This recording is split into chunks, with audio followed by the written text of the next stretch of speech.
जी अस्सलाम वालेकुम मैडम। वालेकुम अस्सलाम सर।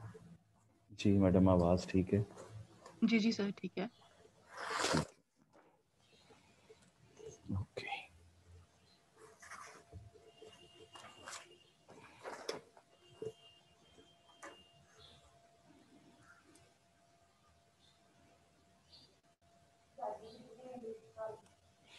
हाँ जी, अस्सलाम वालेकुम।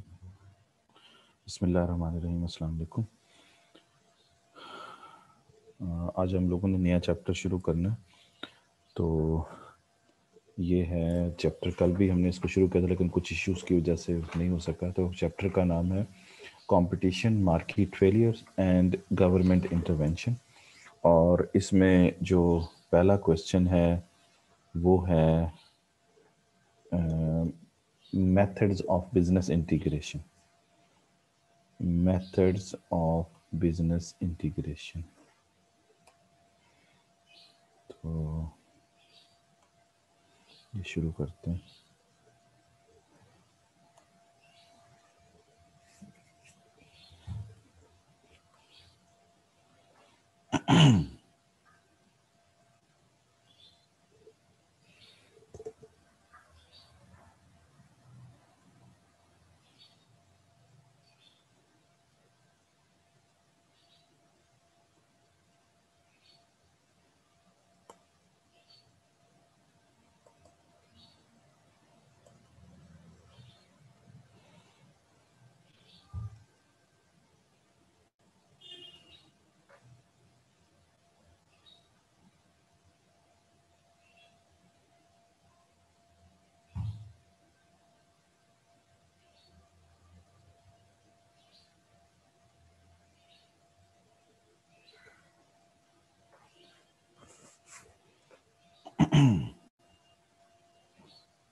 जी, तो यहाँ पर थे हम लोग और इसके अंदर जो, इसको मिटा देते हैं। ये चार हमारे पास लाइनें थी जिन पे डिस्कशन कर रहे थे। तो ये जो पहला है इसके अंदर आप देखें तो एग्जिस्टिंग जो है इसमें प्रोडक्ट्स हैं और एग्जिस्टिंग ही, करंट का मतलब एग्जिस्टिंग है, ठीक है ना जी। तो एग्जिस्टिंग ही क्या है, मार्केट है इस पहले के अंदर। यानी आप देखें यहाँ से इसको इस तरफ पढ़ेंगे और इसको इस तरफ पढ़ेंगे तो ये एग्जिस्टिंग प्रोडक्ट आ गई और इधर से एग्जिस्टिंग क्या आ गई, मार्केट। तो अगर एग्जिस्टिंग प्रोडक्ट और एग्जिस्टिंग मार्केट हो तो इसको हम मार्केट पेनिट्रेशन कहते हैं। मार्केट क्या कहते हैं, पेनिट्रेशन। ठीक हो गया जी।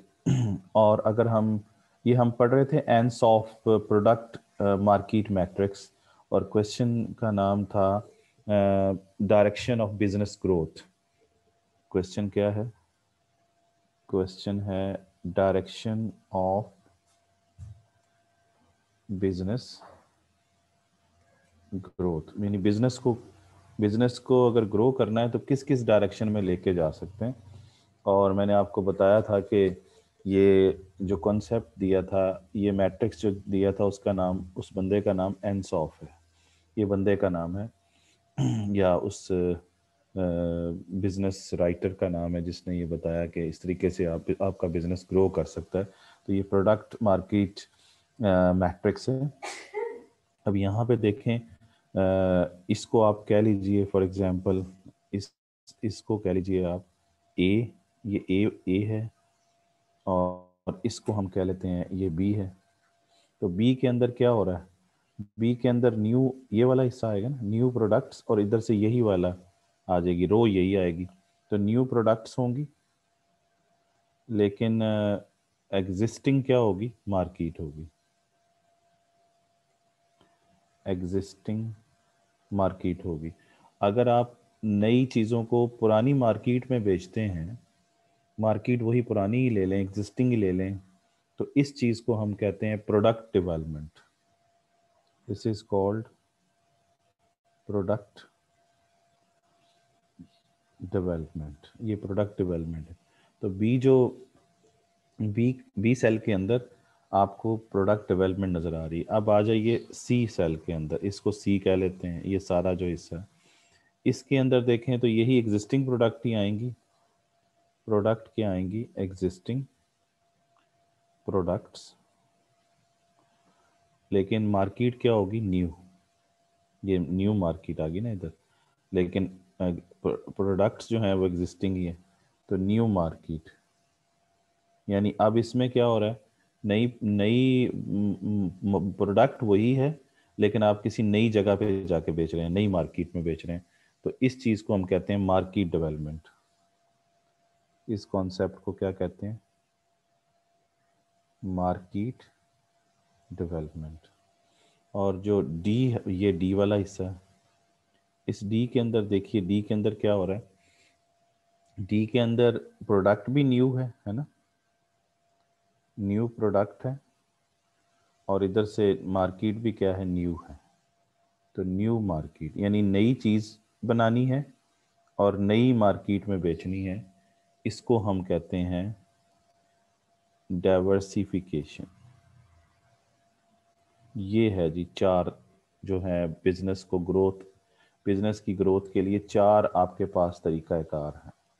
एक को आप क्या कह रहे हैं, एक को ए जो सेल है, ए सेल के अंदर क्या हो रहा है, ए सेल के अंदर आप सेल कर रहे हैं, सेलिंग एग्जिस्टिंग प्रोडक्ट्स, है ना,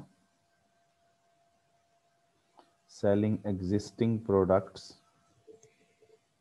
to the existing market, है ना, existing market। तो ये मैंने पहले भी बताया कि इसको फिर हम क्या कहते हैं, इसको मार्केट पेनिट्रेशन कहते हैं। मार्केट पेनिट्रेशन यानी वही पुरानी चीज़ें हैं, एग्जिस्टिंग प्रोडक्ट हैं और वही मार्केट है, उसी के अंदर ही आपने अपना मार्केट शेयर ज़्यादा कर लिया है, तो आप पेनिट्रेट कर जाते हैं मार्केट के अंदर। That is called market penetration. ठीक हो गया।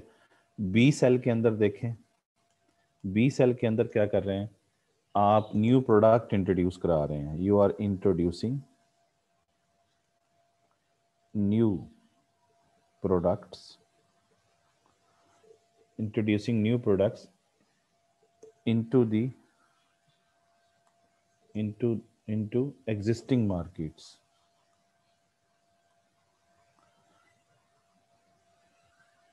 into existing market, मार्केट पुरानी है लेकिन उसी पुरानी मार्केट में आप एक नई चीज़ लेके आते हैं। नई प्रोडक्ट्स को जब पुरानी मार्केट में इंट्रोड्यूस करवाएंगे तो इस चीज़ को कहते हैं प्रोडक्ट डेवलपमेंट। ये मैं पहले भी बता चुका हूँ, that is called product development. ये बी हो गया। सी के अंदर देखें, सी सेल के अंदर क्या हो रहा है, सी सेल के अंदर आप क्या कर रहे हैं,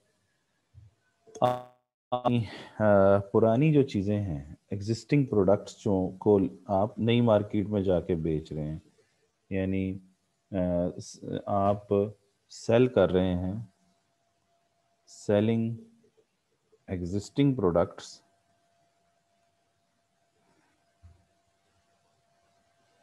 selling existing products into uh, into completely new market, into new market या markets। तो इसको हम क्या कहते हैं, इसको हम कहते हैं मार्केट डेवलपमेंट। यानी पुरानी चीज़ों को, जो आपकी एग्जिस्टिंग चीज़ें हैं, उनको कहीं नई नई जगह पे बेच दें। यानी पहले लाहौर में बेचते थे, तो अब आपने जाके पेशावर में बेचना शुरू कर दिया या मुल्तान में बेचना शुरू कर दिया, वही अपनी पुरानी चीज़। तो इसे हम कहेंगे मार्केट डेवलपमेंट। तो ये देखें, ये प्रोडक्ट डेवलपमेंट है, ये मार्केट डेवलपमेंट है। और तीसरा जो सेल है वो चौथा जो सेल है वो है डी सेल के अंदर क्या कर रहे हैं? डी सेल के अंदर आप न्यू प्रोडक्ट्स को न्यू मार्केट में बेचते हैं, यानी selling new products into new market. तो ये क्या कहलाता है? ये डाइवर्सिफिकेशन कहलाता है। नई प्रोडक्ट हैं और नई मार्केट में बेच रहे हैं, दैट इज़ कॉल्ड डाइवर्सिफिकेशन। तो ये जनाब आ गई आपके पास डायरेक्शन, सिमत जिसे कहते हैं। आप किस सिमत में जाएंगे? आप मार्केट पेनिट्रेशन भी कर सकते हैं, आप प्रोडक्ट डेवलपमेंट भी कर सकते हैं, आप मार्केट डेवलपमेंट भी कर सकते हैं, या आप डाइवर्सिफिकेशन की तरफ भी जा सकते हैं। तो डाइवर्सिफिकेशन का वैसे मतलब होता है रुख मोड़ देना, तो डाइवर्ट कर देना, डाइवर्ट से है ना डाइवर्सिफिकेशन। जैसे कॉल डाइवर्ट आप पढ़ते हो, देखा होगा आपने सेल फोन के अंदर, डाइवर्ट का मतलब होता है रुख मोड़ देना। तो यहाँ आपने रुख मोड़ दिया है हर तरह से। आपने मार्केट भी नई नई मार्केट की तरफ रुख मोड़ दिया है, और प्रोडक्ट भी नहीं लेके आ गए हैं। तो दोनों तरफ से आपने डाइवर्सिफिकेशन किया, डाइवर्ट किया है। ठीक हो गया जी। तो ये आपके पास आ गया डायरेक्शन ऑफ बिजनेस ग्रोथ। ये क्लियर होगी? अच्छा, अब इसमें जो डाइवर्सिफिकेशन है, इसके अंदर एक और चीज़ भी बाजुकात आ जाती है। मेरा ख्याल है इतना ही काफ़ी है। अच्छा, उसके बाद है फिर forms of growth. Next question, ये क्वेश्चन ख़त्म हो गया। नेक्स्ट क्वेश्चन क्या है? फॉर्म्स, पहले तो था ना डायरेक्शन ऑफ ग्रोथ, अब है फॉर्म्स ऑफ ग्रोथ। यानी बिजनेस कैसे, किन शक्लों में ग्रो कर सकता है। तो दो फॉर्म्स हैं, एक को हम कहते हैं ऑर्गेनिक ग्रोथ, और दूसरे को हम कहते हैं और ग्रोथ थ्रू मर्जर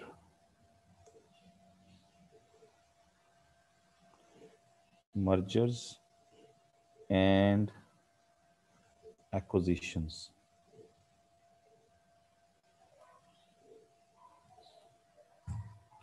तो ये दो तरीके हैं, दो शक्लें हैं, दो उसकी हालतें हैं जिनके थ्रू बिजनेस, ये ग्रोथ का मतलब है बिजनेस ग्रोथ।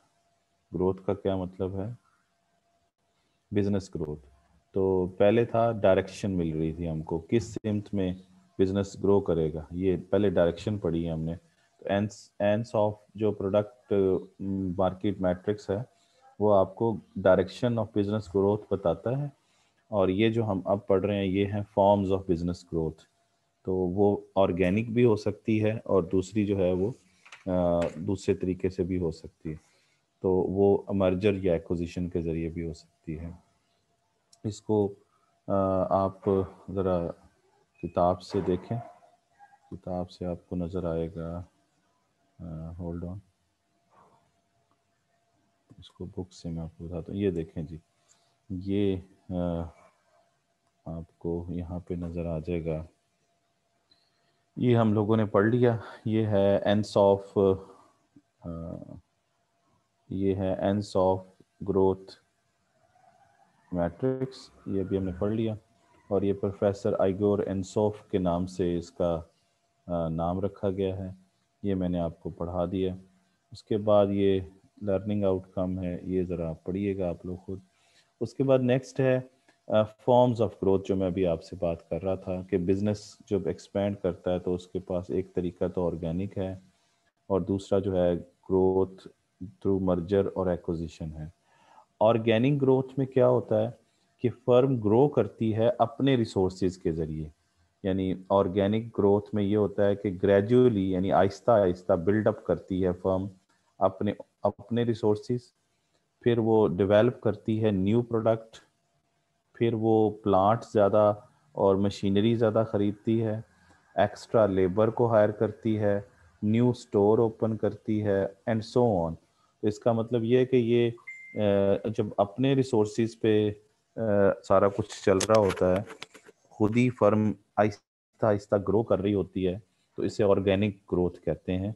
इसमें फर्म किसी दूसरी फर्म के साथ मर्ज नहीं होती, इसके अंदर फर्म किसी दूसरी फर्म के ऊपर कब्जा नहीं करती, बल्कि खुद ही अपने रिसोर्सेज को बढ़ाती है, नई प्रोडक्ट लेके आती है, नई मशीनरी खरीदती है, नई लेबर को लेके आती है, नए स्टोर ओपन करती है।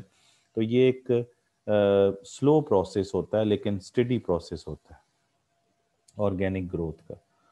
लेकिन दूसरी तरफ जो है ग्रोथ करने का तरीका ये है कि आप किसी दूसरी फर्म के साथ मर्ज हो जाएं। तो जैसे जैसे ये बता रहे हैं कि to or more firms into one हो जाती हैं, कॉम्बाइन हो जाती हैं, मर्ज जिसे कहते हैं।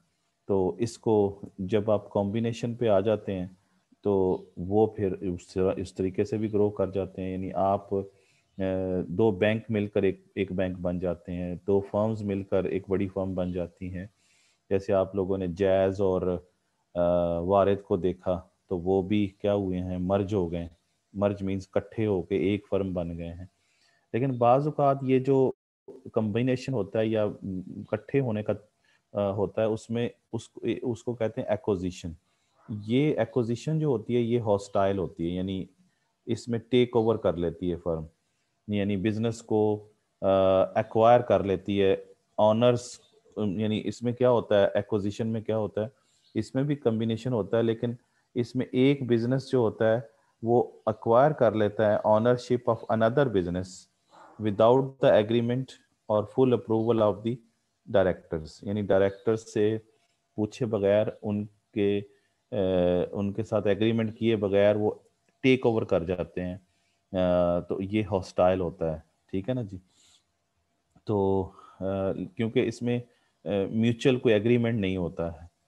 आप ये जो एक्विजिशन होता है इसमें एक फर्म दूसरी फर्म के शेयर होल्डर्स से के पास जाते हैं और उनसे शेयर खरीद लेते हैं और आहिस्ता आहिस्ता उस कंपनी के अंदर मालिक बनते चले जाते हैं। तो इसमें बोर्ड ऑफ उनमें डायरेक्टर्स नहीं चाह रहे होते या एग्रीमेंट कोई नहीं हुआ होता, लेकिन शेयर होल्डर से ही चीज़ें खरीद ली जाती हैं ज़बरदस्ती। तो एक्विजिशन ज़बरदस्ती होती है। लेकिन जो मर्जर होता है वो भी कम्बिनेशन होता है, लेकिन वो म्यूचुअल होता है, वो म्यूचुअल एग्रीमेंट होता है। बाहमी रजामंदी के साथ दो फर्म एग्री करती हैं कि हम एक नई फर्म बन जाएंगे। तो मर्जर जो है वो म्यूचुअल एग्रीमेंट के थ्रू इकट्ठे होते हैं। एक्विजिशन में जो है वो ये चीज़ नहीं होती कि हम मिलजुल कर एक एग्रीमेंट के ज़रिए करें, बल्कि ज़बरदस्ती समझें कब्ज़ा कर लेते हैं दूसरी फर्म के ऊपर, टेक ओवर कर लेते हैं उसको। तो मर्जर में भी कंबाइन होते हैं लेकिन एक्विजिशन में भी कंबाइन होते हैं। मर्जर में मर्जी से होते हैं, एक्विजिशन में एक फर्म दूसरी फर्म को कर लेती है। जैसे यहाँ पे देखें, ये अगला टॉपिक है, इसी का सब पार्ट है, वो ये है कि मर्जर एंड एक्विजिशन। तो मर्जर और एक्विजिशन के अंदर आप देखें, एक्विजिशन का मतलब समझाया हुआ है आपको कि देखें ज़रा कि एक्विजिशन क्या होता है। एक्विजिशन में जब when one firm approaches to the share holder of another firm, ठीक है ना, जैसे मेरी फर्म है तो मेरी फर्म के और शेयर होल्डर भी तो होंगे ना, और उनसे कुछ और दूसरी फर्म आके उनसे क्या करे, उनके पास जाए और उनसे शेयर खरीद ले। और जाहिर सी बात, आहिस्ता आहिस्ता वो शेयर खरीदते खरीदते फिर बिजनेस के अंदर उसका शेयर सबसे ज़्यादा हो जाए। मतलब मेरे फॉर एग्जांपल 50,000 शेयर होल्डर हैं, तो वो 40,000 शेयर होल्डर से शेयर ही खरीद ले सारे। तो जाहिर सी बात है कि वो मालिक बन जाएगी मेरे साथ। और तो ये है कि one firm approaches to the share holder of another firm and buys their share from them to gain the control of the business and assets. ये है ये चीज़ है एक्विजिशन, जब टेक ओवर कर लेते हैं। और इसमें दूसरी फर्म के जो लोग हैं वो चाहते हैं या नहीं चाहते, मालिकान चाहते हैं कि नहीं चाहते, लेकिन ये यहाँ पे कंट्रोल कर लिया जाता है। लेकिन मर्जर के अंदर ये होता है कि एग्रीमेंट होता है और म्यूचुअल एग्रीमेंट होता है, और रजामंदी से वो क्या करते हैं, एक अपने शेयर जो है वो बेच देते हैं। और देखें, where the share holder of the two or more firms agree to exchange their share for a new firm that has been set up to combine the activities of previous separate firms। तो previously वो अलग-अलग firms थी, और उन्होंने क्या किया, उन्होंने मिलकर कहा कि हम एक तीसरी फर्म बनाते हैं और एक फर्म बना लेते हैं, दो को इकट्ठा कर लेते हैं। तो ये चीज़ मतलब एग्रीमेंट के साथ होती है, एग्री होते हैं। एग्री बड़ा इंपॉर्टेंट लफ्ज़ है। तो उसके अंदर एग्री नहीं होते, एक्विजिशन के अंदर ज़बरदस्ती शेयर को खरीद लिया जाता है और उस कंपनी पर कब्जा कर लिया जाता है। ठीक हो गया जी। तो ये मर्जर यानी रजामंदी से होता है, और एक्विजिशन जो है वो रजामंदी से नहीं होती है। फिर उसके बाद जो नेक्स्ट चीज़ है इसके अंदर वो है क्योंकि क्वेश्चन जो है वो एक्चुअली मेन क्वेश्चन जो है वो तो है क्या है बोला, बिजनेस इंटीग्रेशन। तो मेन क्वेश्चन तो बिजनेस इंटीग्रेशन है, और मैंने आपको बताया था कि इंटीग्रेशन का मतलब ये होता है इकट्ठा होना, कंबाइन होना, जिसमें to or more separate business जो होती हैं वो क्या होती हैं, कंबाइन हो जाती हैं for a larger business entity, और एक नई नई एंटिटी बन जाती है, एक नई फर्म बन जाती हैं। तो बिजनेस इंटीग्रेशन जो है उसके एक्चुअली ये पहला क्वेश्चन है, methods of the business integration, समझ रहे हैं ना। और इसके अंदर आपके सामने है कि कैसे होता है। तो अब यहाँ पे जो चीज़ समझने वाली है वो ये है कि हमने डायरेक्शन ऑफ बिजनेस ग्रोथ पढ़ ली, और देन फिर हमने forms of the business growth पढ़ी कि ऑर्गेनिक होती है, और दूसरी यानी ऑर्गेनिक मीन्स वो खुद ही तरक्की करती जाती है, बड़ी होती चली जाती है, खुद ही अपने रिसोर्सेज ज़्यादा कर लेती है। लेकिन दूसरा ये है कि मिलकर दो जो हैं वो एक बन जाती हैं, वो मर्जर होता है या एक्विजिशन होता है। एक्विजिशन हॉस्टाइल होता है और ज़बरदस्ती यानी होती है उसके अंदर, इसके अंदर नहीं होती मर्जर के अंदर। उसके बाद दो तीन चीज़ें और हैं, एक को हम कहते हैं हॉरिजेंटल इंटीग्रेशन, एक को हम कहते हैं वर्टिकल इंटीग्रेशन, और एक को हम कहते हैं कॉन्ग्लोमरेट इन डाइवर्सिफिकेशन। ये तीन चीज़ें मैंने अभी आपको समझानी है। तो ये मैं आपको समझा दूं। पहला है vertical vertical integration. Vertical integration का कैसे होता है? वर्टिकल इंटीग्रेशन उस वक्त होता है when a firm expands backward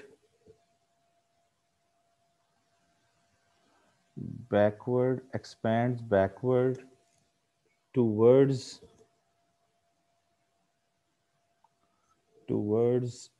its source of supply, or forward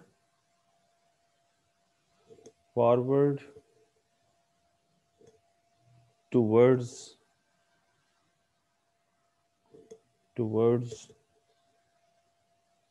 its market।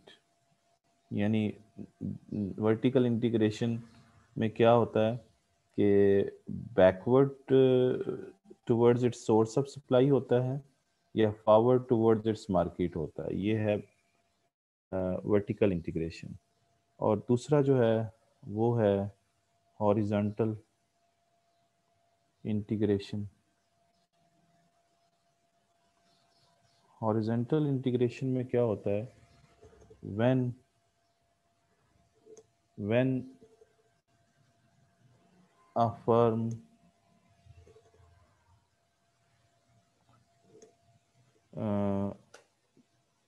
takes over when a firm takes over firms at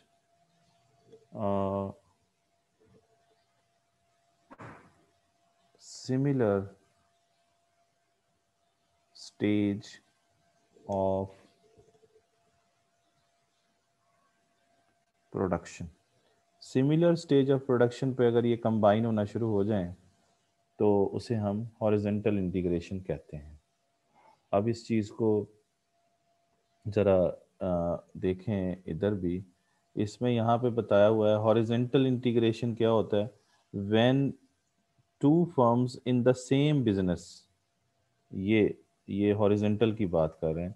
when the, ये देखें हॉरिजॉन्टल में मैंने कहा था similar stage of production, similar stage of production पे अगर वो एक फर्म दूसरी फर्म को टेक ओवर कर लेती है, यानी उस पे उसको खरीदती जाती है या कंबाइन होती चली जाती है, तो वो हॉरिजॉन्टल इंटीग्रेशन है। जैसे यहाँ पे बता रहे हैं कि when the two firm in the same business merge, this is there is a horizontal integration. ठीक है। और वर्टिकल इंटीग्रेशन ये है कि टू फर्म्स हैं और वो डिफरेंट स्टेजेस ऑफ प्रोडक्शन पे हैं और सेलिंग प्रोसेस में भी हैं, वो मर्ज कर जाती हैं। समझ गए? इसका मतलब ये है कि इसको पहले एग्जाम्पल से समझेंगे तो शायद समझ आए आपको। एग्जाम्पल इस तरह से समझ लीजिए कि ये इस तरीके से समझ लीजिए, ये हॉरिजॉन्टल लाइन बन गई।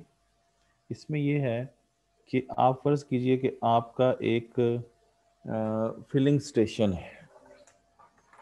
आपका क्या है? एक फिलिंग स्टेशन है। तो फिलिंग स्टेशन मीन्स जैसे पेट्रोल पंप होता है, पेट्रोल पंप नहीं होता, तो ये filling station F S. F S का मतलब यहाँ पे लिख देते हैं, एफ एस का मतलब है फिलिंग स्टेशन, पेट्रोल पंप जिसे कहते हैं। तो ये एक है आपका, और अब आप क्या करते हैं, एक और पेट्रोल पंप आप खरीद लेते हैं, दो हो गए। समझ गए?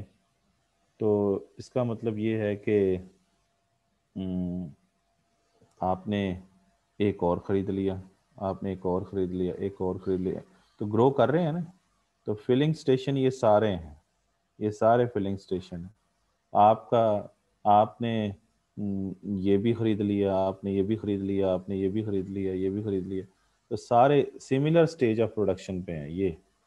ये है हॉरिजॉन्टल इंटीग्रेशन। ये देखें, when a firm take over firms, तो आपकी फर्म ये है, फॉर एग्जांपल दिस वन, ये आपकी है, और आपने सिमिलर स्टेज ऑफ प्रोडक्शन, ये भी पेट्रोल पंप ही है, तो इनका भी वही काम है, आपका भी वही काम है, ये सारे आपने क्या खरीद लिए, तो ये हॉरिजॉन्टल क्या कहलाएगी, हॉरिजॉन्टल इंटीग्रेशन कहलाएगी। क्लियर होगी बात आपको? हॉरिजॉन्टल इंटीग्रेशन क्लियर हो गया कि सिमिलर स्टेज ऑफ प्रोडक्शन पे होंगे आप। तो यहाँ पर भी हॉरिजॉन्टल में यही समझाया गया है कि सेम बिजनेस जो है दोनों फर्म है, लेकिन वो दोनों एक ही बिजनेस करती हैं, वो मर्ज कर जाती हैं, तो ये हॉरिजॉन्टल इंटीग्रेशन। अच्छा, वर्टिकल इंटीग्रेशन में क्या होता है? वर्टिकल इंटीग्रेशन में ये होता है कि इसमें आप एक वर्टिकल लाइन लगा लें इस तरीके से। ये देखें, ये वर्टिकल इंटीग्रेशन इस तरीके से होगी। कैसे भला? वो ऐसे कि फॉर एग्जांपल इसको इस तरीके से समझ लीजिए कि ये सॉरी दोबारा से बनाता हूँ, सही नहीं बना। वर्टिकल इंटीग्रेशन इस तरीके से समझ लीजिए कि ये मैं यहाँ पे ये लाइन है, ठीक है ना, ये वर्टिकल लाइन है। अब इसके अंदर वर्टिकल इंटीग्रेशन के अंदर क्या है कि फर्ज कर लें कि शिपिंग फ्लीट बहरी जो बेड़े होते हैं, जो मतलब बहरी जहाज होते हैं जिसे समझ लीजिए, वो शिपिंग फ्लीट क्या करते हैं, वो इस तरफ को मूव करें हम लोग तो ये है कि आप ऑयल रिफाइनरी की तरफ जाते हैं, ऑयल रिफाइनरी। और अगर हम न, ये शिपिंग फ्लीट हैं और इसी तरीके से यहाँ पे आ जाइए, ये मज़ीद इधर चले जाएं, ऑयल वेल्स। तो कहानी कहाँ से शुरू होती है? ये सारी जो आपके सामने स्टोरी है, ये क्या है? ये वर्टिकल इंटीग्रेशन है। ये क्या है? This is vertical integration, vertical integration. तो इंटीग्रेशन, तो वर्टिकल इंटीग्रेशन जो है वो आपको नज़र आ रही। इसमें देखें कि इसके अंदर दो चीज़ें हैं। वो क्या है कि आप शिपिंग फ्लीट से इस तरफ को चले जाएं तो ये है बैकवर्ड इंटीग्रेशन। तो वर्टिकल के अंदर दो होती हैं, एक बैकवर्ड इंटीग्रेशन होती है, और ये शिपिंग फ्लीट से आप ऑयल रिफाइनरी की तरफ चले जाएं तो इसको कहते हैं फॉरवर्ड इंटीग्रेशन। कैसे भला? वो ऐसे कि पहले क्या था कि आप जाहिर सी बात है, एक चीज़ जो ऑयल है वो, ये ऑयल वेल मींस तेल के कुएं हैं। तो आप तेल के कुएं से तेल लेते थे और उसको बहरी जहाज़ में भर कर ले आते थे और फिर उनको ला के आप ऑयल रिफाइनरी में दे देते थे पाकिस्तान के अंदर। ये समझें ऑयल वेल्स जो हैं वो सऊदी अरेबिया में है। तो सऊदीया से आपने ऑयल वेल से तेल लिया, अपने जहाज़ पे उसको लादा, शिपिंग फ्लीट पे लादा, और ऑयल रिफाइनरी जो पाकिस्तान के अंदर ऑयल को साफ़ करती है उस पर ले गए, और ऑयल रिफाइनरी से वो पेट्रोल जो है वो फिलिंग स्टेशन तक पहुंच जाता है। ये चार प्रोसेस देख लें आपके सामने, चार प्रोसेस हैं। यानी ऑयल वेल से शिप पे जाता है, शिप से वो रिफाइनरी पे जाता है, और रिफाइनरी से वो कहाँ जाता है? फिलिंग स्टेशन पे चला जाता है। तो ये एक दो रिफाइनरी और फिलिंग स्टेशन, ये चार प्रोसेस है। अगर तो आप देखें आपके पास क्या है, आपके पास क्या है? आपके पास है जनाब, क्या भला, आपके पास है शिप। और अगर आपके पास शिप है तो आपके पास क्या है? शिप है। तो आप पहले आप शिप के मालिक थे, अब आपने क्या किया? आप कुएं के ही मालिक बन गए हैं उधर सऊदीया में। तो आप ओरिजिनल सोर्स पे ही पहुंच गए हैं। तो ये आपका अब एक जहाज भी है, और अब आपने एक कुआं भी वहां पे खरीद लिया है, तेल का कुआं, ऑयल वेल जिसे कहते हैं। तो आप बैकवर्ड इंटीग्रेशन में चले गए हैं, आप ओरिजिनल सोर्स पे चले गए हैं। तो आप इंटीग्रेट कर गए ओरिजिनल सोर्स की तरफ। यहाँ देखिए, समझ गए? ये यही बात मैं कह रहा था कि वर्टिकल इंटीग्रेशन में क्या होता है कि आप एक्सपेंड करते हैं किधर भला? Backward towards its source of supply. तो सोर्स ऑफ सप्लाई क्या थी भला? कि तेल की सप्लाई तो ऑयल वेल से ही आएगी ना। तो आपने ये एक्सपेंड किया है। आपका पहले सिर्फ जहाज होता था, बैरी जहाज, अब आपने वहाँ कुआं भी खरीद लिया। तो ये बैकवर्ड इंटीग्रेशन है, ये इस तरफ जो आप मूव किए हैं। और दूसरा क्या है? दूसरा ये है कि आप फॉरवर्ड करते हैं। एक्सपैंड, एक्सपैंड दो तरह से हो रहा है, या बैकवर्ड हो रहा है या फॉरवर्ड हो रहा है। तो एक्सपैंड फॉरवर्ड जब करते हैं तो आप मार्केट की तरफ कर जाते हैं। तो मार्केट की तरफ करेंगे तो आप पहले शिप से किधर जाएंगे? ऑयल रिफाइनरी, और ऑयल रिफाइनरी से किधर जाएंगे? फिलिंग स्टेशन की तरफ। तो ये फॉरवर्ड इंटीग्रेशन है। तो फॉरवर्ड इंटीग्रेशन में आप मार्केट की तरफ मूव करते हैं। ये देखें इस तरफ जो मूव करते जा रहे हैं और आगे जाते जा रहे हैं, ये तो आखिरकार आप फिलिंग स्टेशन तक पहुंच गए। तो ये मार्केट की तरफ आप एक्सपेंड कर रहे हैं। और अगर आप backward original source of supply की तरफ मूव करेंगे तो ये बैकवर्ड इंटीग्रेशन होगी, और दोनों को मिलाएंगे तो इसको हम वर्टिकल इंटीग्रेशन कहते हैं। तो वर्टिकल इंटीग्रेशन की दो काइंड्स हैं, या फॉरवर्ड इंटीग्रेशन होती है और या बैकवर्ड इंटीग्रेशन होती है। इंटीग्रेशन का मतलब होता है कंबाइन होना, मिल जाना। और दूसरा जो है वो क्या है, वो हॉरिजेंटल इंटीग्रेशन है। हॉरिजेंटल इंटीग्रेशन में आप क्या करते हैं, आप सिमिलर स्टेज ऑफ प्रोडक्शन के ऊपर रहते हुए एक फर्म दूसरी फर्म को कंबाइन करती जाती है, खरीदती जाती है। जैसे ये मेरी फिलिंग स्टेशन थी, तो मैंने एक और फिलिंग स्टेशन खरीद लिया, एक और खरीद लिया, एक और खरीद लिया। तो आप देखें ये हॉरिजेंटल लाइन बनती, तो ये हॉरिजेंटल इंटीग्रेशन बन जाएगी, जिसमें सिमिलर स्टेज ऑफ प्रोडक्शन पे आप होते हैं। क्लियर होगी बात? तो यही बात यहाँ पे बताई हुई है कि वर्टिकल इंटीग्रेशन में दो फर्म्स हैं और डिफरेंट स्टेजेस ऑफ प्रोडक्शन पे हैं या सेलिंग प्रोसेस में वो मर्ज कर जाती हैं।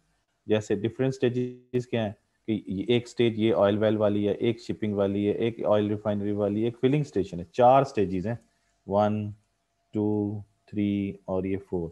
इनमें से कोई दो कंबाइन हो जाए, कोई दो, ये दो, ये दो, कोई से भी दो हो जाए या सारी हो जाए, तो ये क्या है, 1 2 3 4, चारों में से चारों के साथ आप कंबाइन होना शुरू हो जाए तो ये वर्टिकल इंटीग्रेशन है।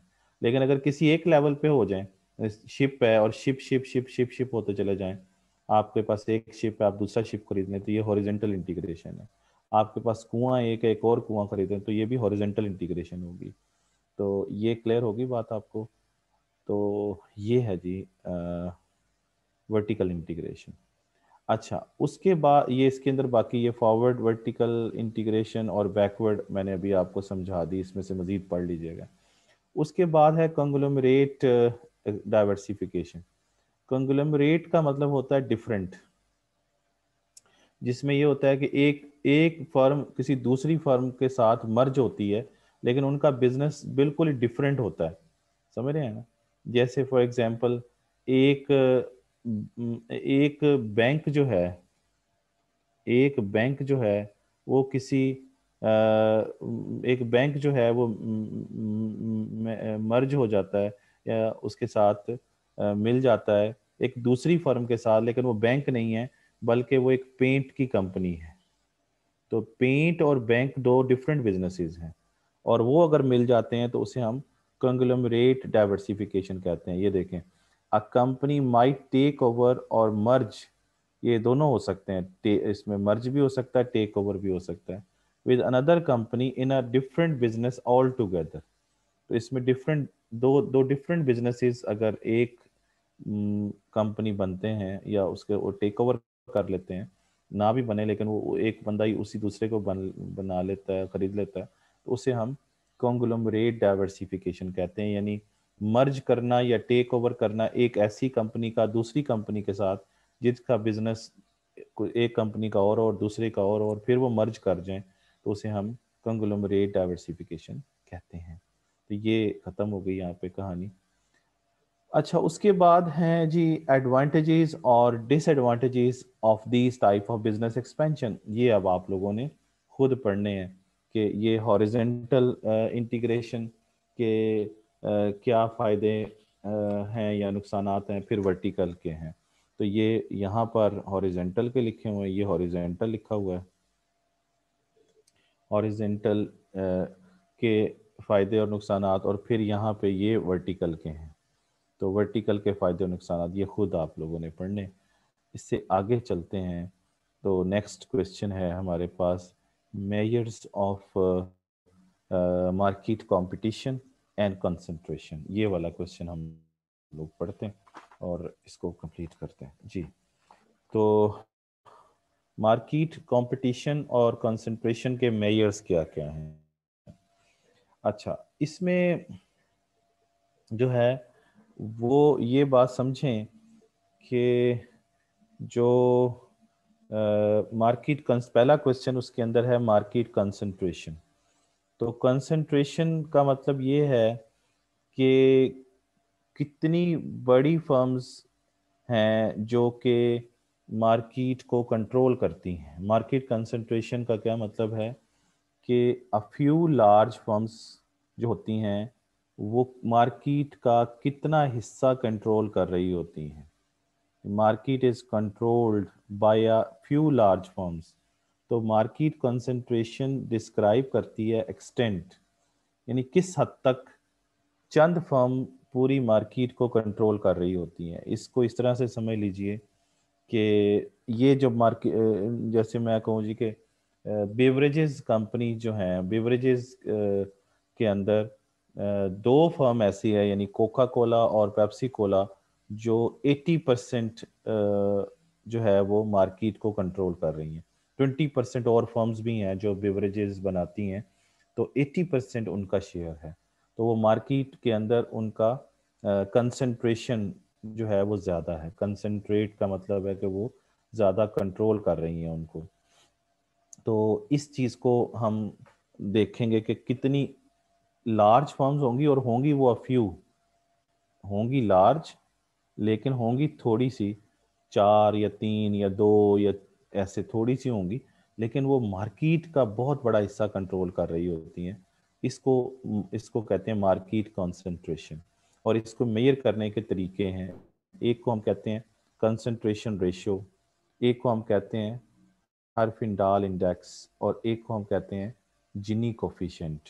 तो ये 3 तरीके हैं जिनके थ्रू आप जो है उसको मेजर करते हैं, किसको भला, मार्केट कंसंट्रेशन को।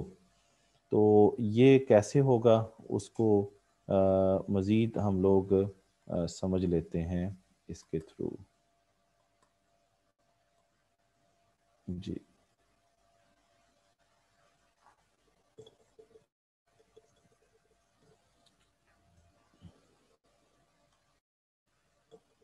ये फिर सारा ऊपर लेके जाना पड़ेगा।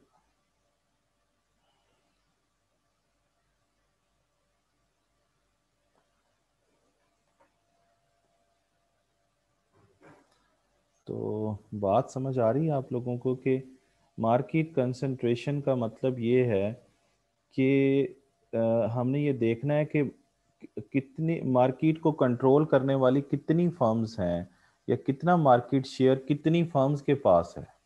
कितना मार्केट शेयर कितनी फर्म्स के पास है, कितना मार्केट शेयर कितनी फर्म्स के पास है, तो ये उतनी कंसंट्रेशन हमें पता चलेगी। तो नॉर्मली जब हम इसको मेजर करते हैं तो पता चलता है कि 4 फर्म के पास है या 5 फर्म के पास ज़्यादा शेयर है मार्केट का। तो जब मार्केट शेयर चंद फर्म के हाथों में आ जाता है, तो उससे ये होता है कि कंपटीशन कम होना शुरू हो जाता है। देखे ना, जैसे पहले जैज एक कंपनी लैदा थी और वारिद लैदा थी। ये मोबलिंक, मोबलिंक की जो कंपनी है और वारिद जो है, ये लैदा कंपनी थी ना। अब वो फॉर एग्जांपल दोनों मिलकर, दोनों जो है वो दो कंपनीज का मार्केट शेयर फॉर एग्जांपल 60% है।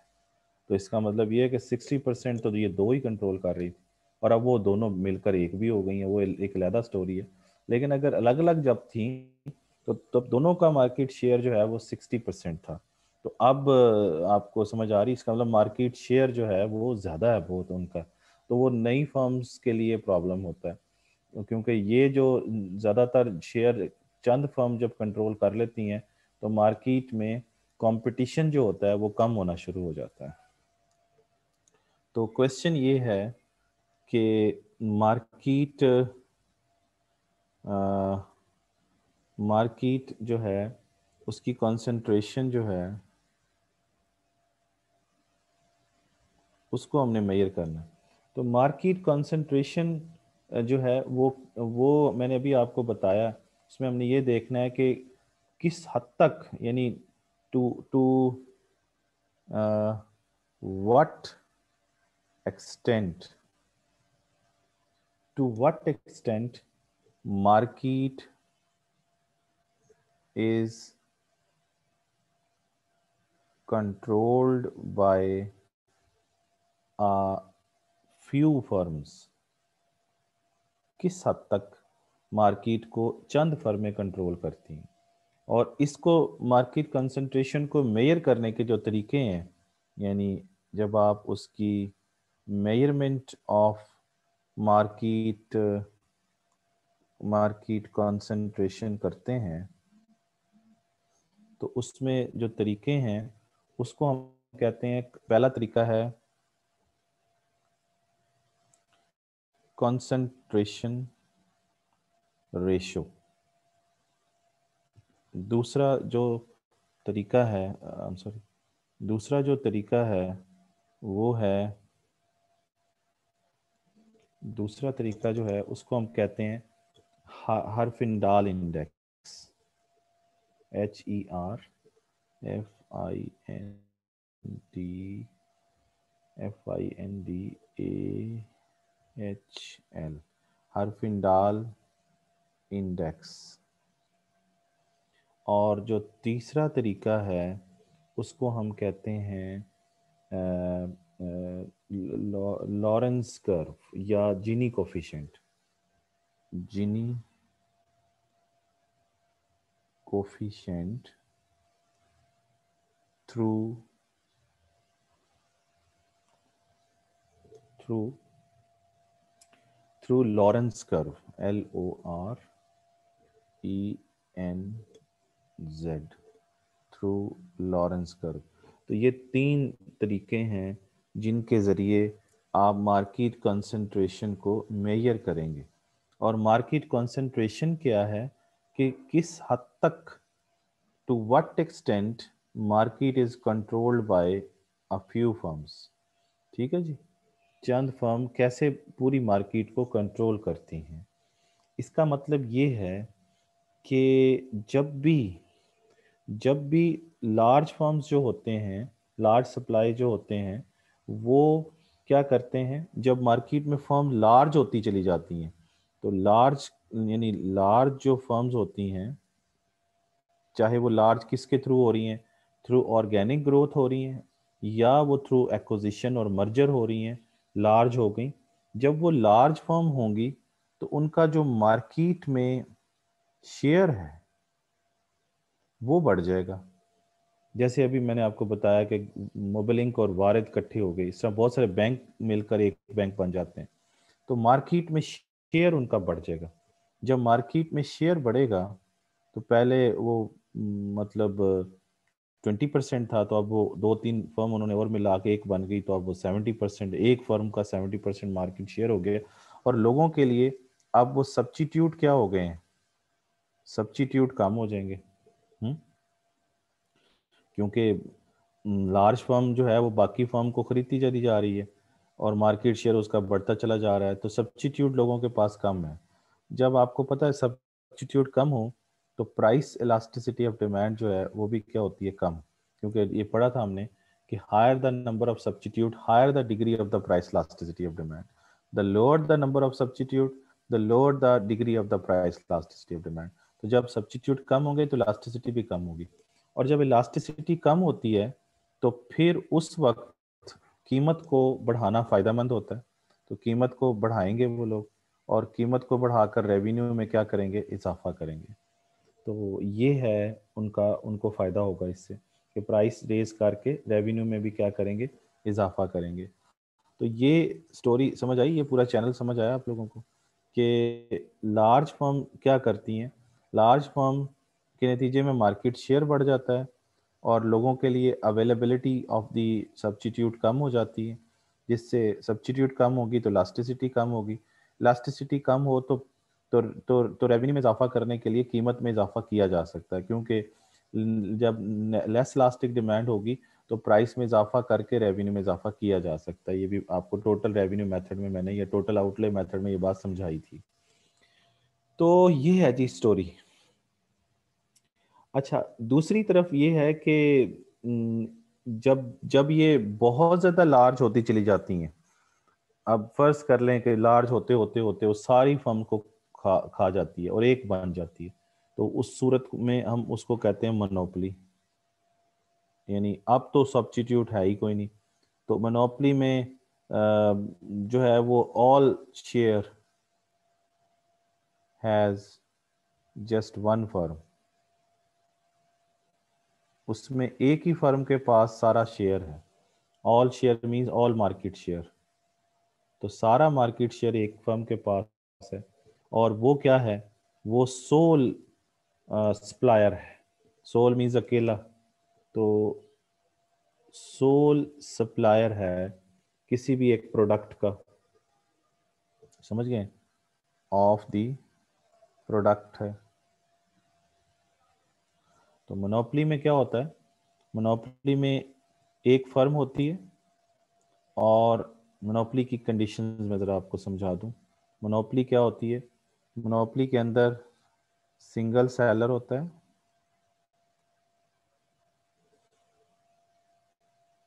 monopoly is a market structure in which there is only one firm which has no close substitute। तो उसका नंबर 2, उसका नो नो क्लोज सब्स्टिट्यूट, और नंबर 3 वो नई फर्म्स को आनी भी नहीं देती है, तो बैरियर्स टू एंट्री, क्योंकि अगर नई फर्म आएगी तो मोनोपोली नहीं रहेगी, सिंगल फर्म नहीं रहेगी। तो ये 3 कंडीशन होती हैं मोनोपोली की। एक फर्म होती है, दूसरों को वो आने नहीं देती है, बैरियर यानी रुकावटें डालती है, और फिर उसका कोई क्लोज सब्स्टिट्यूट भी नहीं होता है, तो ये मोनोपोली बन जाती है। इस सूरत हाल के अंदर ये ज़हन में रहे कि यहाँ पर मैंने क्लोज लिखा है, no close substitute, no substitute नहीं लिखा। सब्स्टिट्यूट होते हैं लेकिन क्लोज सब्स्टिट्यूट नहीं होते हैं, समझ गए। तो इसका मतलब ये है कि इसका मतलब ये है कि ये इसका ये नहीं है कि एक जो मोनोपोलिस्ट हो वो जो कुछ मर्जी करता रहे मार्केट में, ऐसा नहीं होता है। यानी मार्केट में एक फर्म का होने का मतलब ये नहीं कि वो जो मर्जी करे, क्योंकि उसके सब्स्टिट्यूट तो होते हैं लेकिन क्लोज सब्स्टिट्यूट नहीं होते हैं। सब्स्टिट्यूट होते हैं, मोनोपोली का मतलब ये नहीं है कि सब्स्टिट्यूट है ही नहीं। मोनोपोली का मतलब है कि सब्स्टिट्यूट है लेकिन क्लोज नहीं है। इसलिए उसके पास ज़रूरी नहीं कि जो मोनोपोलिस्ट हो उसके पास पावर भी हो, उसे हम कहते हैं मोनोपोली पावर। तो ज़रूरी नहीं है कि मोनोपोली पावर भी हो। Monopoly power means it can affect the market price और क्वांटिटी, ये मार्केट मोनोपोली पावर कहलाती है। तो ज़रूरी नहीं है कि जो मोनोपोलिस्ट हो उसके पास ये वाली पावर भी हो कि वो जो चाहे कीमत रख ले, जो चाहे क्वांटिटी भेज दे, ज़रूरी नहीं है, लेकिन हो भी सकती है। तो मोनोपोलिस्ट के पास मोनोपोली पावर हो भी सकती है और नहीं भी हो सकती। मतलब मोनोपोली पावर मीन्स कि वो अफेक्ट कर भी सकता है मार्केट प्राइस को और नहीं भी कर सकता, ये ज़रूरी नहीं है बहरहाल।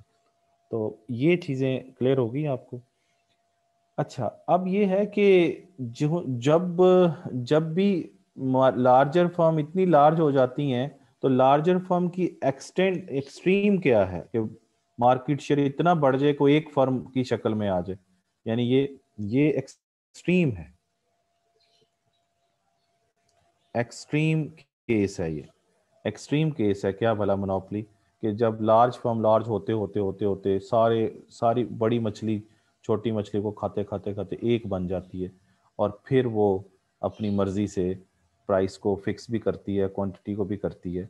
लेकिन मैंने कहा ये ज़रूरी नहीं है कि वो कर भी सके, क्योंकि उसके सब्स्टिट्यूट तो होते हैं लेकिन क्लोज सब्स्टिट्यूट नहीं होते।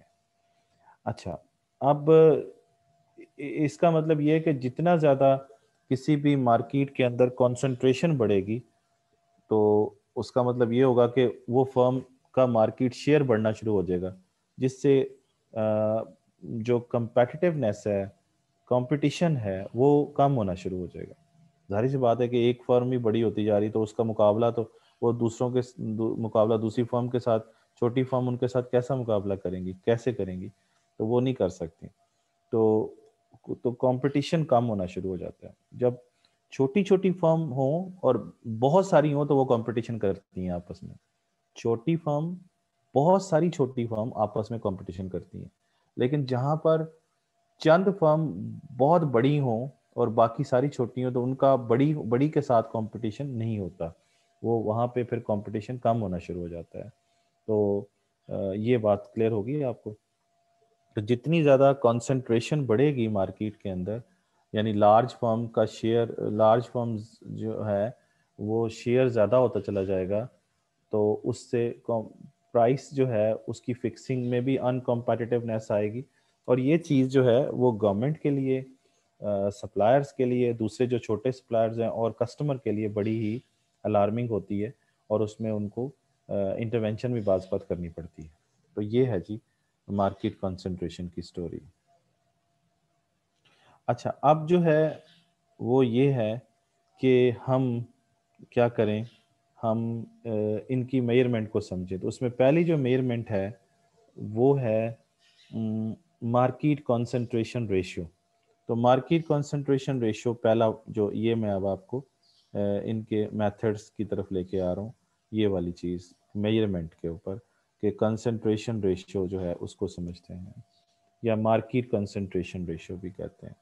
तो कंसंट्रेशन रेशियो क्या है, पहला जो इसका मेजरमेंट है, जिसे हम कहते हैं मार्केट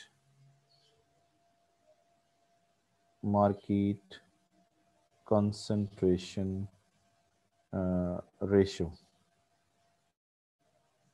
तो market concentration ratio MCR।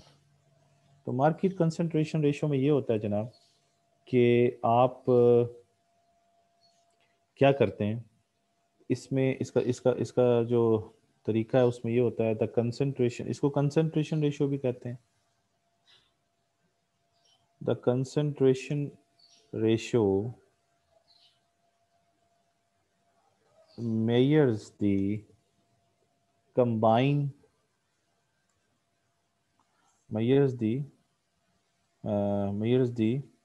combined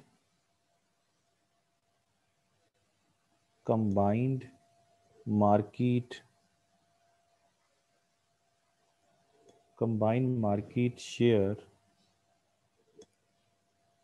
of the top N firms in the industry। ठीक है ना जी। अब टॉप N फर्म जो हैं उनका कंबाइंड शेयर आपने ले लेना है, तो आपको पता चल जाएगा कि ये कंसंट्रेशन रेशियो क्या है। ठीक है। इसकी एक और डेफिनेशन भी मैं आपको लिख दूं, ये इसकी एक डेफिनेशन है। दूसरी डेफिनेशन ये है कि market concentration ratio is the market share in the in simple terms, in the proportion of sales, in the proportion of sales relative to the other firms। ये एक और डेफिनेशन है। अच्छा, ये इस तरीके से समझ लीजिए कि एग्जाम्पल से समझते हैं, फिर इसको दोबारा पढ़ते हैं। फर्ज कर लीजिए इधर आपके एक इंडस्ट्री के अंदर ABCDE, तो उनका यहाँ पे मार्केट शेयर आ रहा है। ये क्या आ रहा है, मार्केट शेयर। ए फर्म का जो मार्केट शेयर है वो 10% है, बी का 30% है, सी का 5% है, डी का 2% है, ई का जो है वो 8% है। तो अब आप फर्ज कर लें इस तरह, फिर और भी फर्म्स हैं इसके अंदर, ठीक है ना जी। ई एफ फर्म है, उसका फर्ज कर लें 20% है। तो अब आपसे कहा जाता है कि जी बताएं इस मार्केट के अंदर आपने N firm, N top N firms को आप कंबाइन करें, उनका मार्केट शेयर जो है वो कंबाइन करें, तो आपको पता चल जाएगा। तो टॉप एन निकालें, टॉप एन। अब एन कितनी हो सकती है, टॉप 3 भी हो सकती हैं, टॉप 4 भी हो सकती हैं, टॉप 5 भी हो सकती हैं। ये मर्जी है आपकी।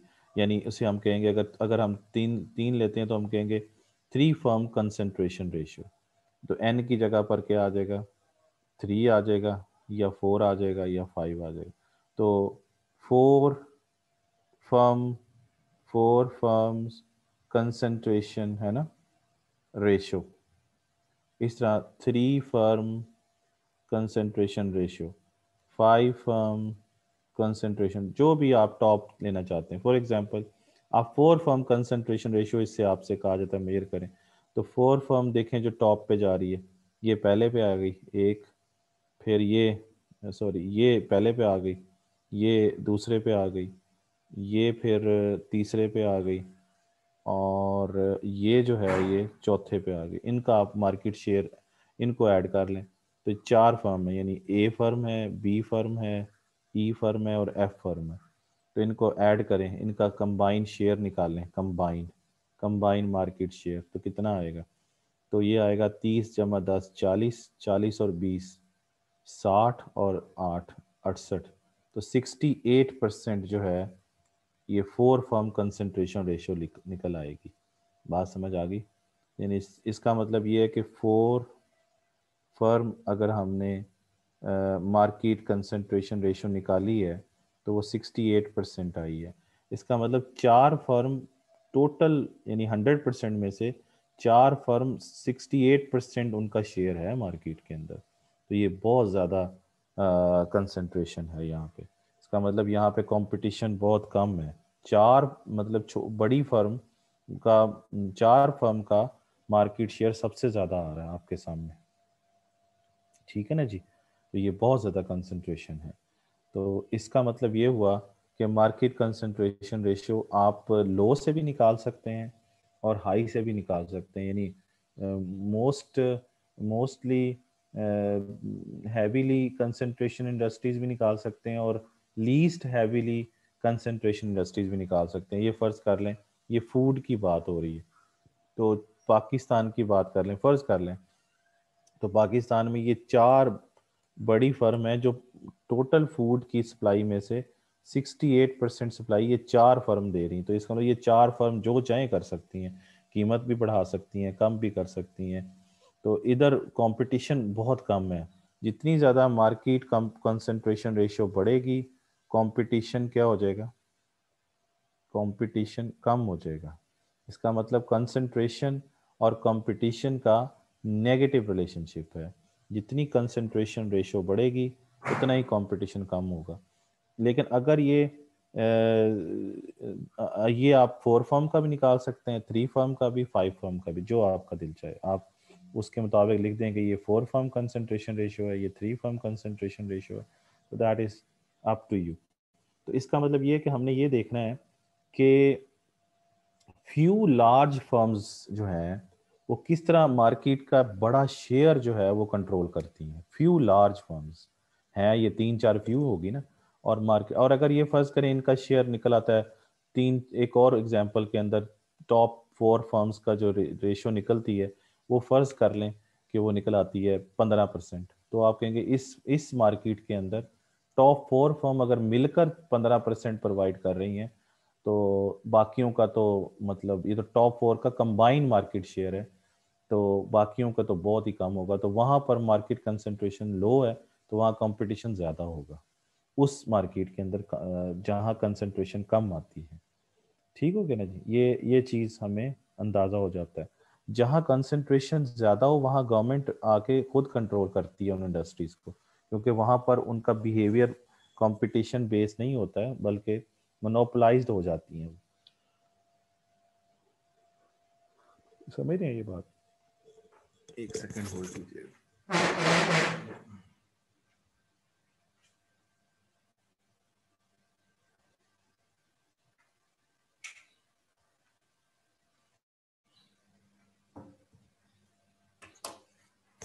हाँ जी, तो ये था मार्केट कंसंट्रेशन रेशियो। अच्छा, इस चीज़ को आप बुक से भी ज़रा देखिए ताकि आपको समझ आए। बुक से भी मैं आपको समझाता हूँ।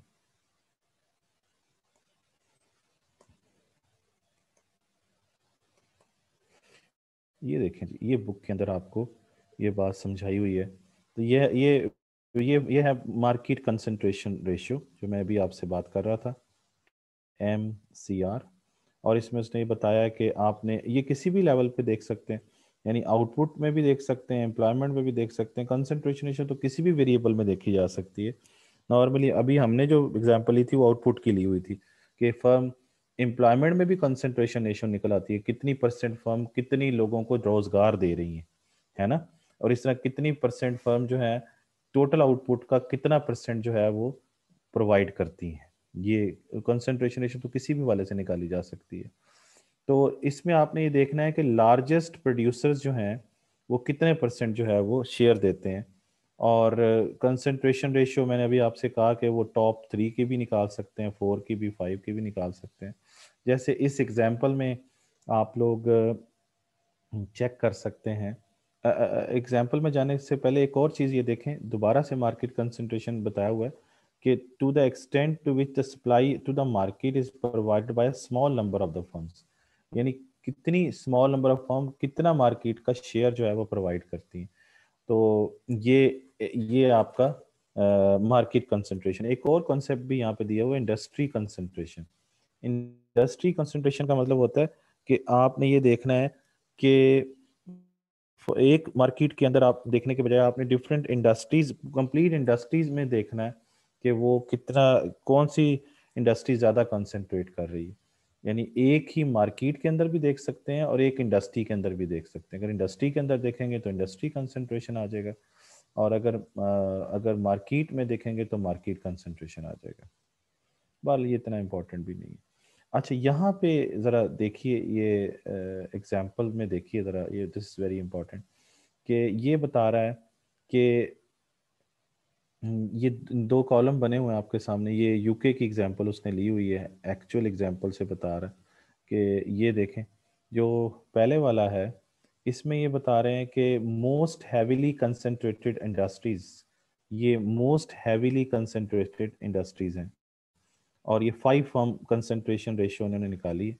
5 firm concentration ratio rank by as a percentage of total market value, total market पर। जहाँ ये देखें कि यूके के अंदर शुगर इंडस्ट्री में 99% यानी 5 फर्म्स प्रोवाइड कर रही हैं, 99%।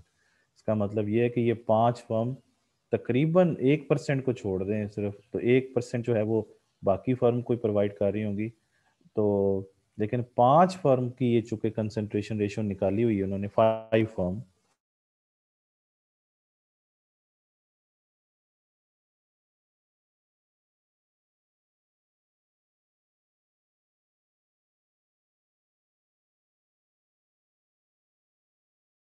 वो 2% 5 फर्म प्रोवाइड करती हैं यूके के अंदर।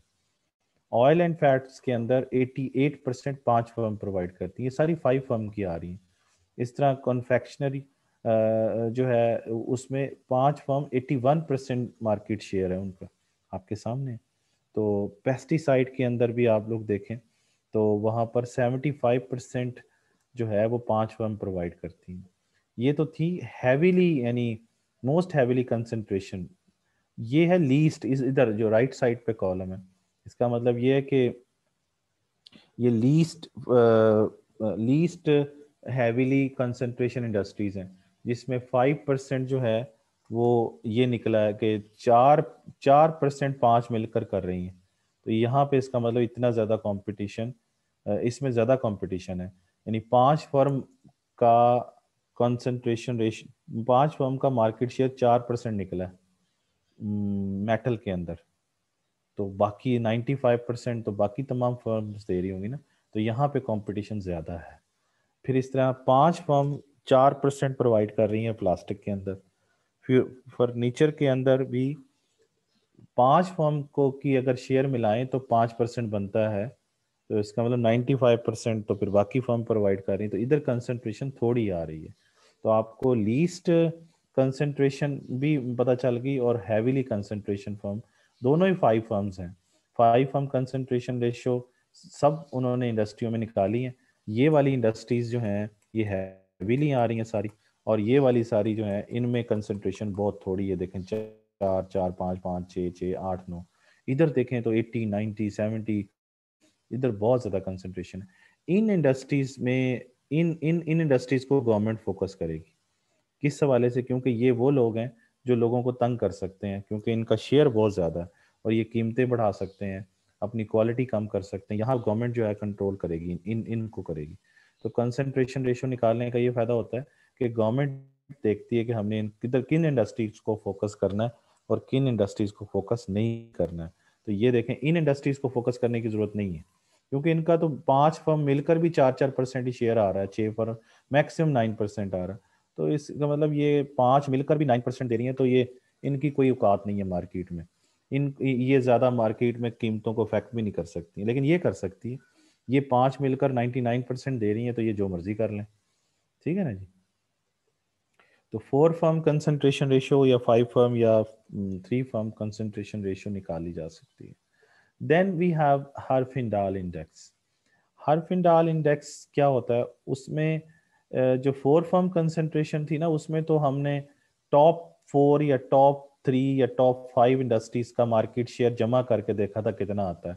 तो फिर हमें पता चल गया कि 4 मिलकर इतने परसेंट देती हैं या 5 मिलकर मार्केट का इतना हिस्सा देती हैं, तो हमें 4 फर्म या 5 फर्म या 3 फर्म कंसंट्रेशन रेशियो आ गई थी हमारी।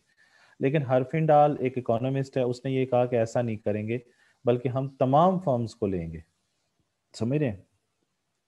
तो उसने डिग्री ऑफ कंसंट्रेशन मेजर करने के लिए तमाम इंडस्ट्री में उसने इंक्लूड किया data on all the firms.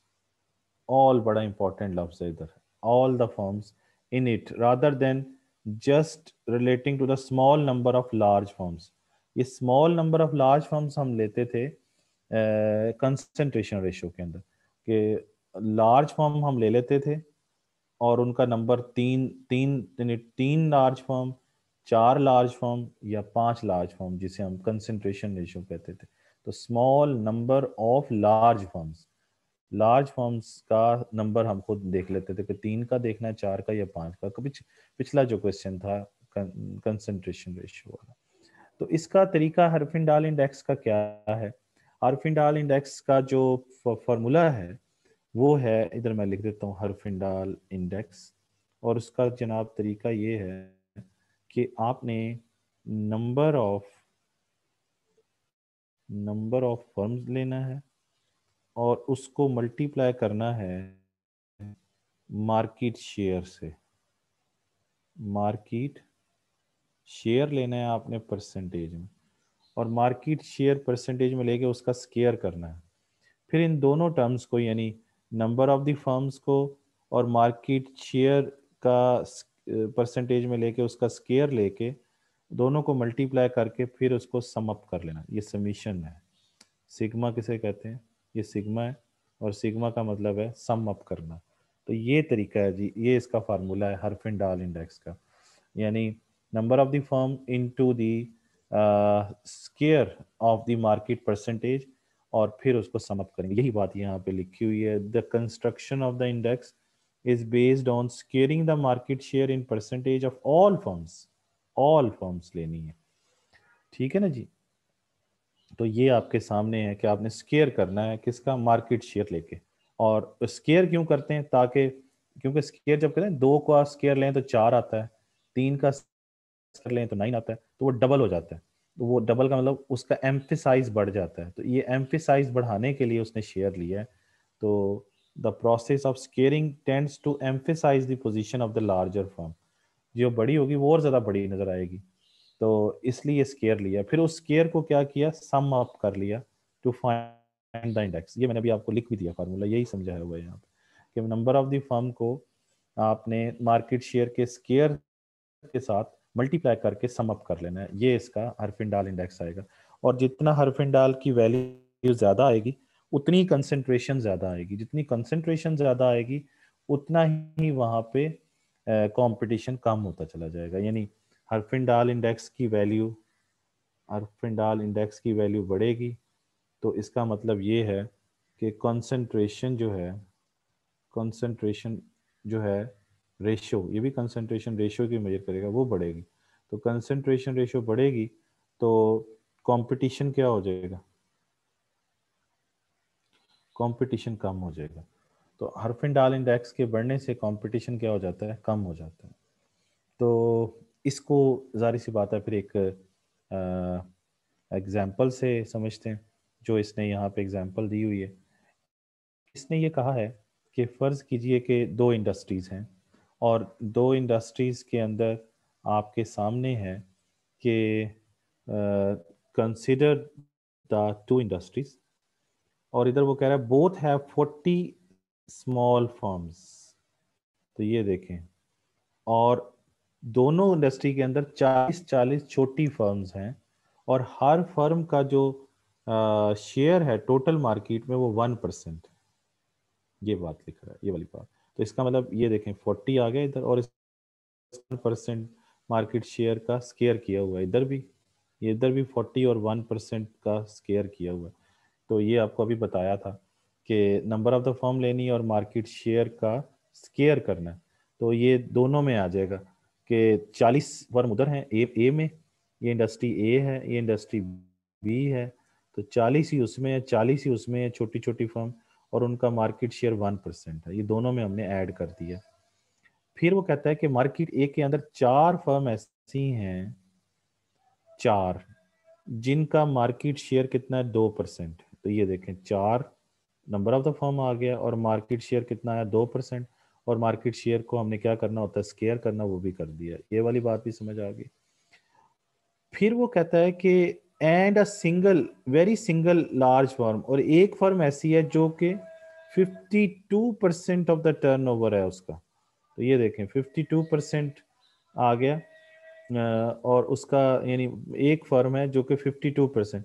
तो यहाँ पे एक्चुअली 1 × 52 का स्केयर है। तो वन फर्म यानी नंबर ऑफ द फर्म की जगह वन लिखा नहीं हुआ, तो ये आएगा 1, इधर 1 आएगा, और इनटू ये ऐसे आएगा इनटू 52%, ऐसे यहाँ 1 आएगा। तो यहाँ इज इक्वल टू, तो 1 × 52 का स्केयर, क्योंकि फॉर्मूला है कि नंबर ऑफ द फर्म्स और फिर मार्केट शेयर का स्केयर करना है आप लोगों ने। ठीक है जी।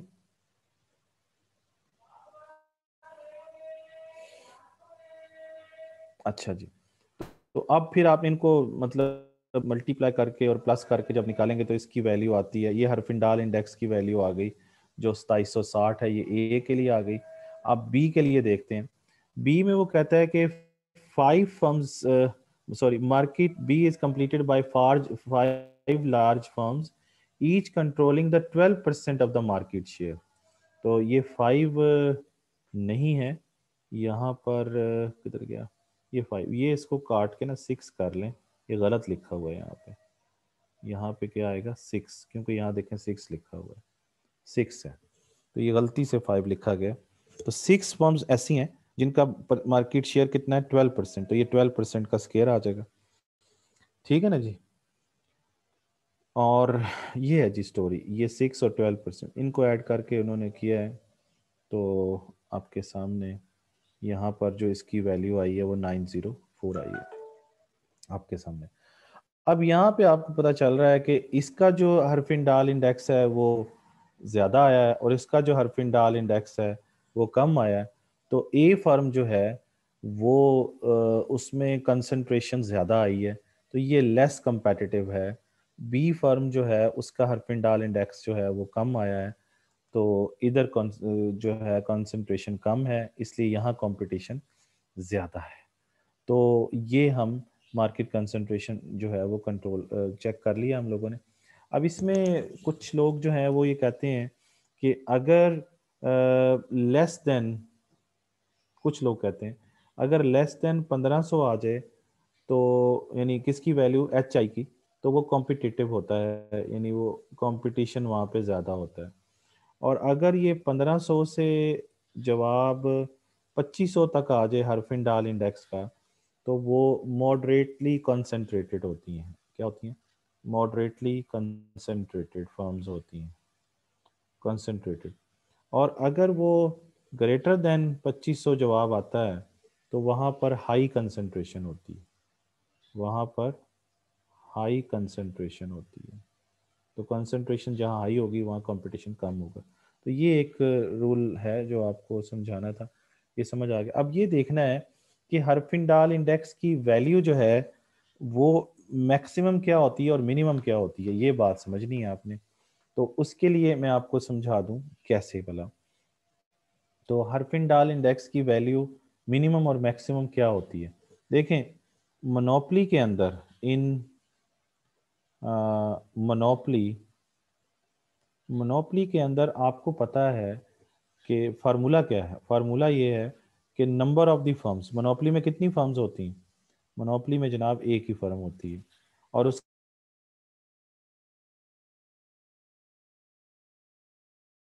क्या आएगा? इसका जवाब आएगा 1।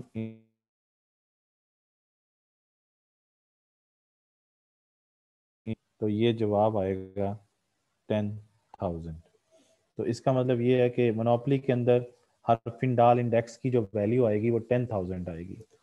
और एक एक्सट्रीम मोनोपली है और एक क्या है, परफेक्ट कंपटीशन है। परफेक्ट कंपटीशन में होता है कि लार्ज नंबर ऑफ फर्म्स होती हैं, ये भी मार्केट स्ट्रक्चर है। तो उसमें क्या होती हैं, लार्ज नंबर ऑफ फर्म्स होती हैं, वेरी लार्ज। तो यहाँ पे लार्ज नंबर लिख लेंगे, लार्ज नंबर ऑफ फर्म्स है ना।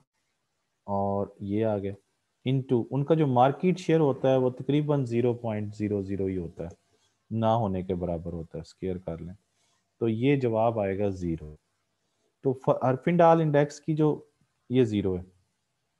हर्फिंडाल इंडेक्स की जो वैल्यू है वो क्या है, वो 0 से लेके, यानी it is greater than 0, equal to 0, but less than और इक्वल टू 10,000 तक होती है। ये आपको पता होना चाहिए कि हर्फिंडाल इंडेक्स 0 से लेकर 10,000 तक उसकी रेंज होती है। 0 आ जाए तो परफेक्ट कंपटीशन, और परफेक्ट कंपटीशन का मतलब है नो कंसंट्रेशन। और 10,000 आ जाए तो 100% कंसंट्रेशन होती है। समझ गए? और इसके अलावा जो वैल्यूज़ आएंगी वो मैंने आपको बता दी। 1500 आए, 1500 से 2500 के दरमियान आए, और 2500 से ज़्यादा आए तो क्या होता है, ये भी मैंने बता दिया आपको। तो ये यही बात मैंने आपको बताई है कि Herfindahl index of 0 means perfectly competitive market where huge number of the firms equal size. और 10,000 आए तो इसका मतलब प्योर मोनोपली है, जहाँ पे एक ही फर्म सारा कंट्रोल कर रही होती है। तो यहाँ तक मेरा ख्याल आज कर लेते हैं। इसका आखिरी जो चीज़ रह गई है वो लॉरेंस कर्व और जिनी कोफिशिएंट है। वो कल या नेक्स्ट लेक्चर में इंशाल्लाह ताला इसको करेंगे। आपके क्वेश्चन देख लेते हैं, कोई बात आपको समझ आ गई हो तो। अच्छा जी, ये पहला क्वेश्चन फराज का है कि सर कंपनी एग्रीमेंट भी तो कर सकती है शेयर होल्डर के साथ कि आप हमारे शेयर्स किसी और को सेल नहीं कर सकते, या शेयर होल्डर फ्री होता है। शेयर होल्डर की मर्जी होती है, जिसको मर्जी बेचे। मालिक है ना, शेयर होल्डर का मतलब मालिक है, तो मालिक जिसको मर्जी बेच दे, एग्रीमेंट नहीं हो सकता। सर अगर उसके पास इन इलास्टिक डिमांड की मोनोपली है तो फिर वो अपनी मर्जी से प्राइस सेलेक्ट करेगा। हाँ फिर ठीक है, फिर वो करेगा। इन इलास्टिक जब डिमांड होती है तो फिर मोनोपली पावर आ जाती है, फिर क्योंकि उसमें ज़्यादा तब्दीली नहीं ना ला सकते कंज्यूमर, फिर वो अपनी मर्जी करता है। सही कह रहे हैं आप। तो ये दो क्वेश्चन फराज सदीकी ने किए हैं। और कोई क्वेश्चन किसी को करने हैं तो वो कर ले। तो मेरा ख्याल है कि किसी को भी नहीं करने। ठीक है जी, देन फिर वाइंड अप करते हैं। Thank you very much and